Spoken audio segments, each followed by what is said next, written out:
Thank you, everyone. It's really a great pleasure to meet you here today. And let's make a start. So David Attenborough, one of my favorite role models, and he said, right now, we're facing a man-made disaster of global scale. Our greatest threat in thousands of years, which is climate change. I know many of us travel around the world in different parts, and maybe you start to feel that everywhere you go is getting hotter and hotter with each passing years. And personally, I'm a little bit foodie, and steamed dumplings is one of my favorites. But the issue is, if in the future, global warming comes to a stage that every one of us who are sitting here today start to become a delicious steamed dumplings in the bamboo case, that doesn't sound like a good idea, right? That's how urgent it is. A little bit about me. As you can see, I was made in China. Like a lot of products you can get in the supermarket. Reinvented in the UK through education. So as our host has mentioned, I was very lucky to come to this country in 2006 at Loughborough University, which is very famous for sports. And I've been told by many people they really enjoy visiting Loughborough University together to visit, students who will study there like me. But actually, the real reason they're not really there to see me, because there are so many very physically fit people, either boys or girls there, that actually come over to see them, plus me. So that's the challenge, right? But then I was very lucky that I will study my master's dissertation in Loughborough with a group of the world's top professors. As a happy international student, you might remember that we contribute £60 billion a year to the British economy, which is the second largest export industry. So we even have a very beautiful nickname, cash cow. So as a happy cash cow, I feel it's really important to maximize my return for investment. So I try to figure out what's going to be the next biggest thing in the next 20 years. So I asked around, and the result is Metaverse. That was in 2006. But as like any kind of frontier technology, to only have a really cool emerging technology is only 50% of the equation. The other 50% is how quickly can you identify an effective use case to prove value to your organization, and then you need to take the end user on the journey with you. That's the other 50%. Again, as a happy cash cow with no work experience at that time, the only sector knowledge I know is how to be a happy cash cow for the universities. So I started looking at how to use Second Life, the world's first Metaverse platform, to develop international strategies for universities worldwide. At that time, it was groundbreaking, and I really enjoyed it. So I continue my research looking at using digital twin, another buzzword, in the Metaverse environment to simulate and optimize for the construction, engineering, architectural project, which I completed in 2012. But the issue is, as a tech pioneer, like many of us who are sitting down here today, it's mission impossible to try to convince your boss who controls the budget to allow you to actually start the journey or even to scale it up. And it's the same issue I have to face at that time. Very few people understand what I was talking. Lots of people come to me and said, Christina, how on earth did you get a full scholarship playing computer games every day? That sounds like the dream. And I have to tell them, it's not computer games. It's really the next generation of the 3D immersive internet. And they still don't get it. I even got a nickname, and people say I got a permanent head damage, PhD, in the Metaverse. But people said, you shouldn't be too upset because you're very lucky. You haven't got MBA. Has any of you got an MBA here? Raise your hands. Yeah, quite a few. And my friends, my British friends, they had a great sense of humor.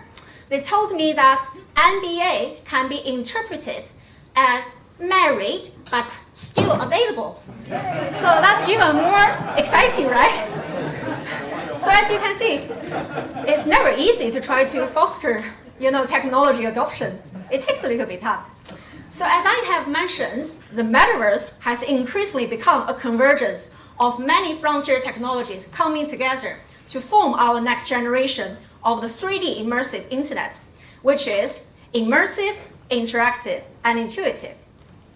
But then what happened, you might all remembered, in November 2022, OpenAI suddenly took the attention of the whole world. And lots of people come over to me and said, Christina, you should change your name from the Metaverse Institute into the AI Institute because Metaverse is entirely dead, right? Lots of you have the same kind of conversation. But guess what? The latest development in artificial intelligence is actually going back in some way to the 3D immersive environments of the Metaverse. So many of you who are from the United States, you probably see the latest announcement from Professor Feifei Li, who is a very leading authority in AI since the large language model days. And she was able to create a startup and get it valued at more than $1 billion in 4 months with no product. And this month, she was able to raise another $230 million by a whole group of the world's leading investors, say Eric Schmidt from Google, Jensen Huang from NVIDIA, and Mark Bigelow from Salesforce, as well as Reid Hoffman from LinkedIn, and even the godfather of AI, Dr. Geoffrey Hinton, also came as a personal investor.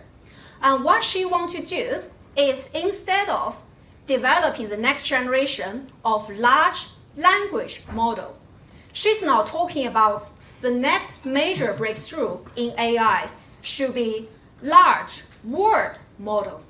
What I mean is she wants to train AI to understand the 3D physical world we're living in, because she believes that current LLM very much focusing on text into text, prompt into video, into image, into code, etc. It's 3D. But we human beings, we live in 3D environments. If we want to drive the next generation of AI adoption, it needs to be 3D. See, technology goes around in circles, but she doesn't really like some company to monopolize the idea of Metaverse. Now she calls it spatial computing. But fundamentally, it's the same thing, right? Now, let's talk about CO2.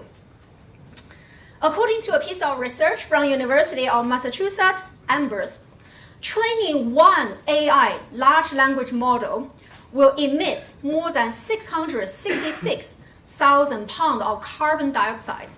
How big it is?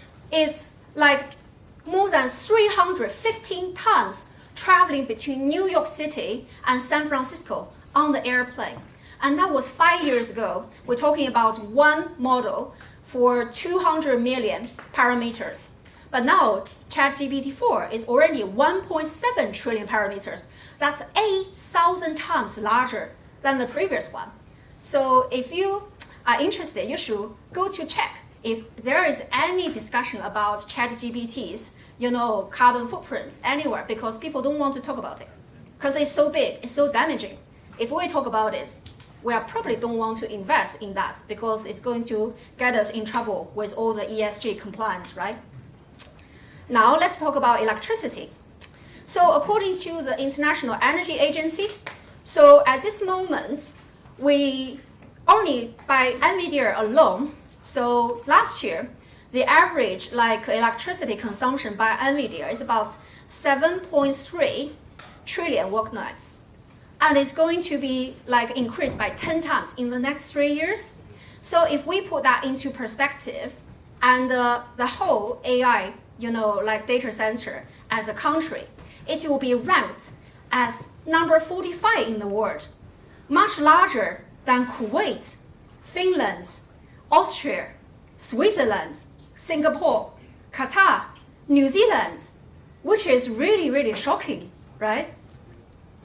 But at the same time, we shouldn't forget, worldwide, we have a major energy poverty, where more than 1.2 billion population, about 16% of the world, they are actually having no electricity, or as little as no more than 4 hours of electricity a day, mainly in Africa, Asia, some part of Latin America.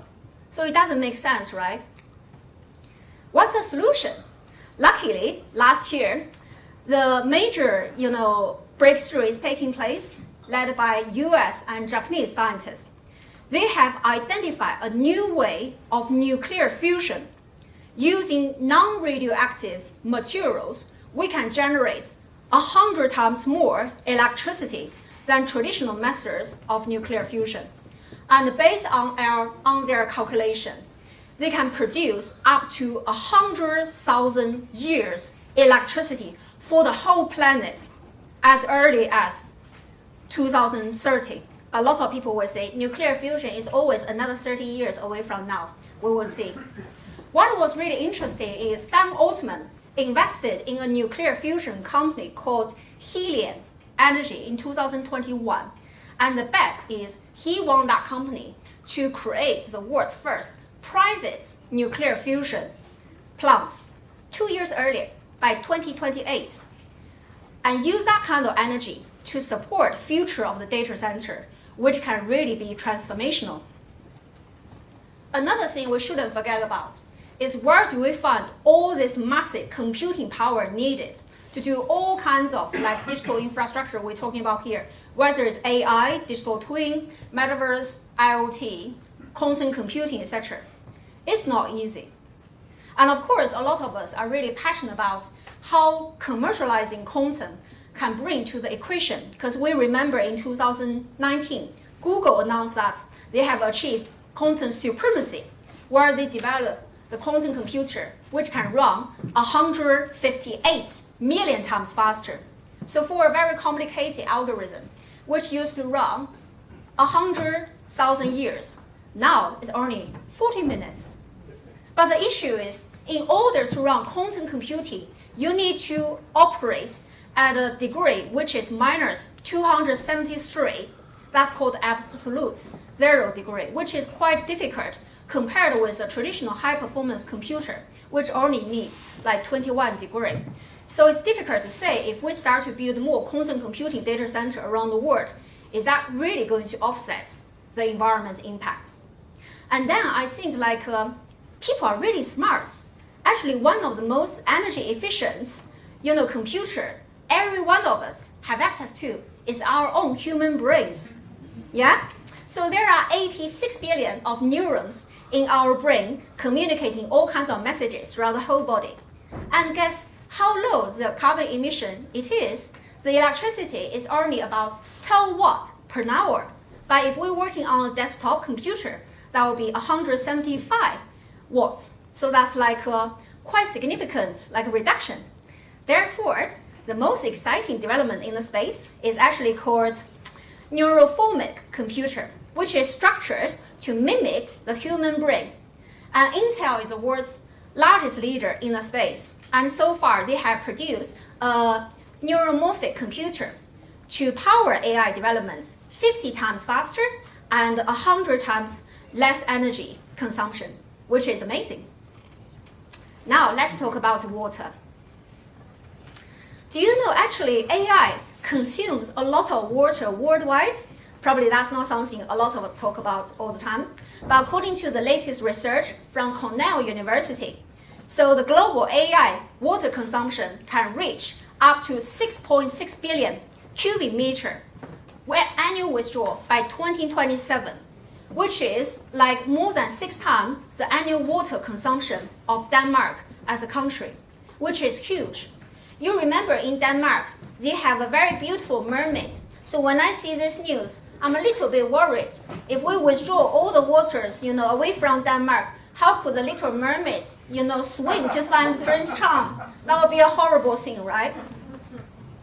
And on the other side, we can see that according to the UN, 2/3 of the global population will be suffering from different level of water scarcity by 2050. And so that's 6 billion people. They might not even have clean water to drink all the way from now, in the next decades. And on the other side, we have such massive water consumption required by AI. Is that something we really want to do? Perhaps not. So the solution is here. The reason that data center consumes too much like water is because about 40% of the electricity is used for the cooling system, and the water is considered as really cheap, effective cooling measures to support data center. So if we can find a place which is cool enough, solution can be reached. And is there any better place than outer space? Of course not, because in outer space, it's almost close to absolute zero at minus 270 degrees Celsius.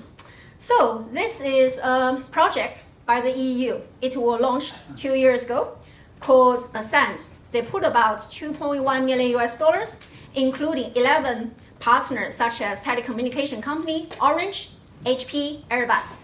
And the conclusion after 16 months of studies basically said that launching data center into the orbit is technically, economically, and environmentally feasible. So as a result, EU is planning to deploy 13 space data center within a capacity in the next 10 years, and also another 1,300 building blocks by 2050 to help EU to become the world's first carbon emission neutral, like continent, which is quite cool. Now, let's talk about another really challenging issue, which is called e-waste. According to the UN Global E-Waste Monitor, in 2022, 62 billion kilograms of e-waste are produced. So on average, that's 7.8 kilograms of e-waste per person per year each of us need to carry around. To give that a little bit clear idea, most of us who like to travel carry our laptop. We can't survive without it, right? And normally the laptop is probably between 2 kilograms, roughly. So that's talking about each year we're carrying another 3 or 4 times heavier, laptop traveling around with us. That's really heavy, right? And the issue is of all this massive e-waste, only 22.3% is recycled in an environmentally friendly way. That means actually since 2010, the growth of e-waste globally is outpacing the former recycling by 5 times. So my concerns is maybe in the future we'll be living in a world have more e-waste than human beings. Do you remember what's this? Wall-E. And I really like this movie, not because he is such a cute little robot, going around try to put the e-waste into qubits and put them in order. But you see, that's not the world we want our children, our grandchildren to live in, because we only have one planet at this moment. I know, as long as like Elon Musk haven't figured out the plan to go into Mars, to get Matt Damon to grow potatoes, that's not a good idea to go there, right? So maybe we should look after our planet a little bit more. So that kind of destination is not going to happen in the years ahead. What can be the solution? It's called biodegradable electronics. But before I talk about that, let's looking at another really important issue, food waste. So according to the UN, about 30% of the food we eat every day is lost or wasted globally. So that's 1 billion meals a day and contributing about 10% greenhouse effect and costing our global economy $1 trillion per year. The current global GDP combined is about $105 trillion. So that's roughly about like 1% each year, which is not good, right? Here, I really like the solution.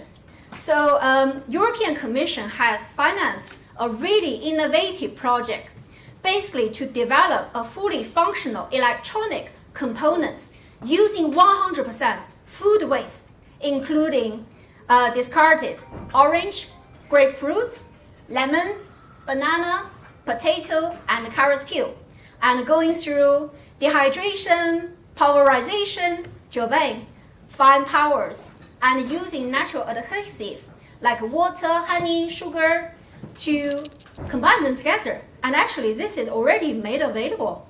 Imagine instead of wasting that $1 trillion food waste every year, we put that money into investing how to use food waste to create like biodegradable electronics that we can use for our computers, our laptops, our mobile phones, data sensors.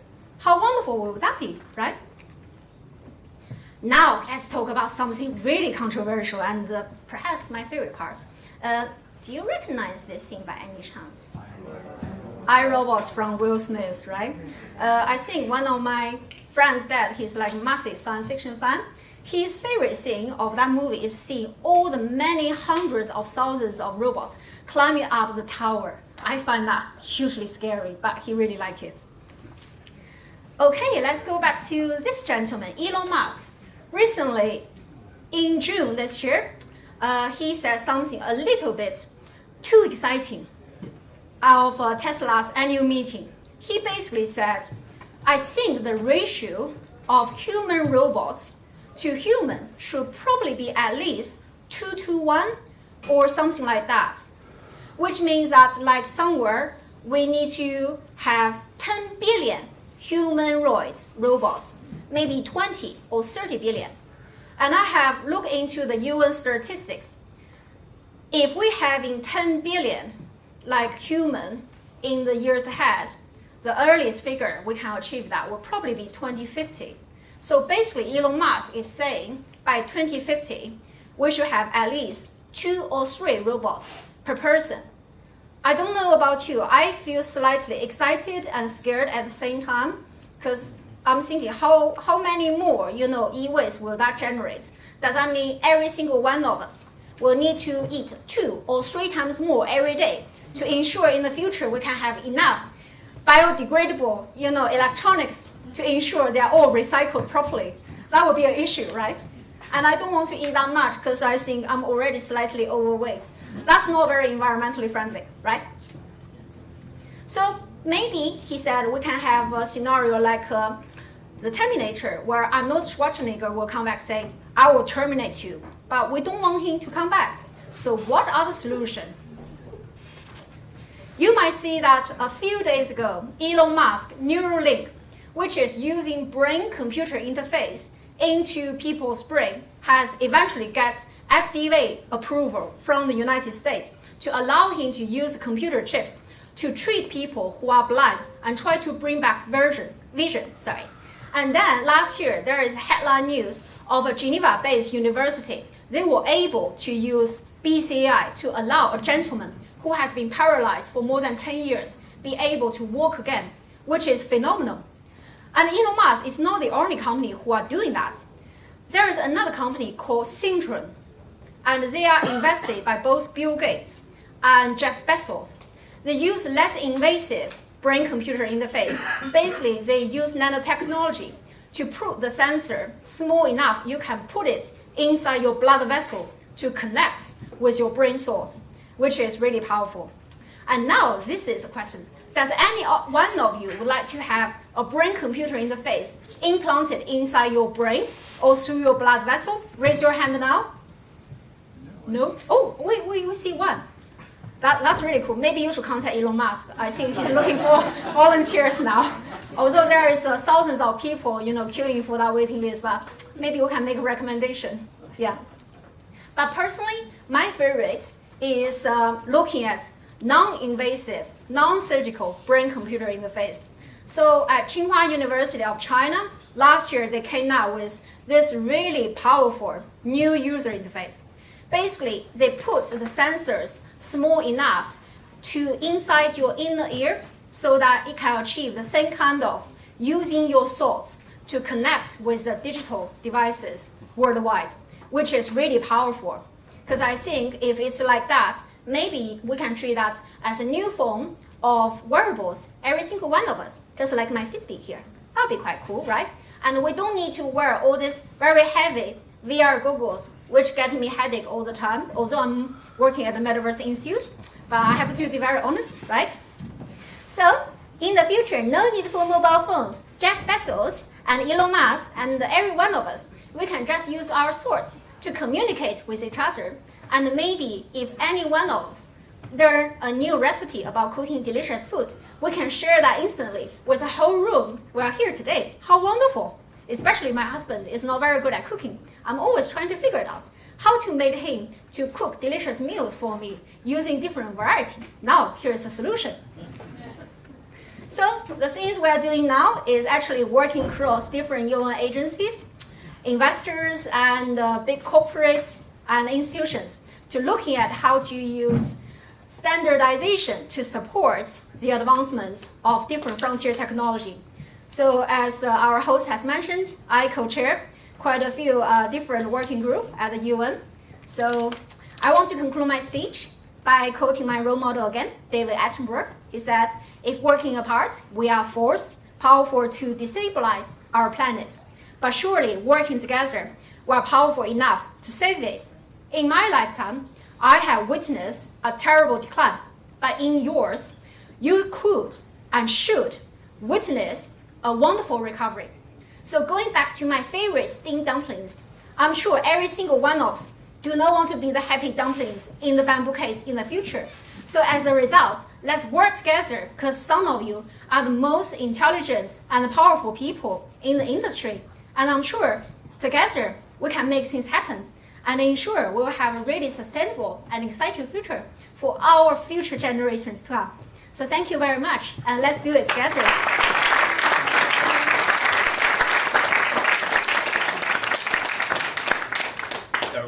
Thank you so much, Christina. We've got so much that we're going to have to talk about away from this, but I'm going to condense everything from that speech and I think from the room into one question.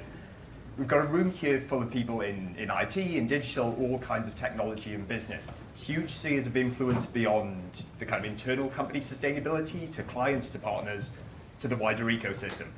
What is the one thing you want everyone in this room to take away from your talk from sustainability and actually do as soon as they get back home, as soon as they get back to their business, to tap into those spheres of influence?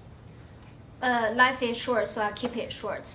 I would say let's try to put the environment impact of AI, generative AI, digital twin, IoT, any kind of frontier technology inside the ESG audit of every single company and organization in the world. Because currently, perhaps we all have KPIs, especially sales KPI every year. That's a little bit peer pressure. It's not easy, but we also want to ensure all of us do not need to live in a place where our future children will not appreciate. So environment impact of technology inside ESG. That'll be my short answer. Thanks so much. Can we have another big round of applause, Thank you. please?